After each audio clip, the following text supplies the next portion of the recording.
Of course ఇన్ఫ్లుయెన్సర్గా చేయడం ఇదంతా okay. Big screen మీద ఇంత పెద్ద పెద్ద యాక్టర్స్ ప్రకాష్ రాజ్ గారు, నరేష్ విజయ్ కృష్ణ గారు, ఇలా బిగ్ బిగ్ యాక్టర్స్ ఉన్నారు.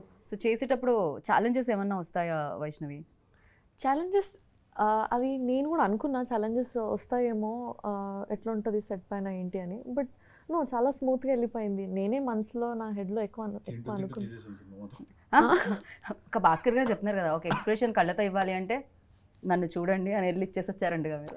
ఆ రోజు డైలాగ్స్ ఏం లేవు, అమ్మాయి వల్ల నీకు డైలాగ్స్ ఏం లేవు, ఓన్లీ నీ ఎక్స్ప్రెషన్ ఉందంటే చాలా సార్ ఎక్స్ప్రెషన్ ఉంది కదా మనం కళ్ళతో ఇచ్చేద్దాం అని అలా మేము మాట్లాడుకున్నాం అంతే.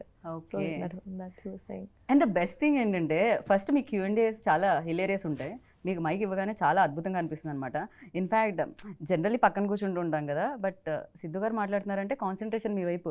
ఎక్కడున్న సర్కిల్లో ఐ థింక్ మీరు ఉంటే సరిపోతుందేమో అనుకున్నాను సిద్ధు నేనైతే.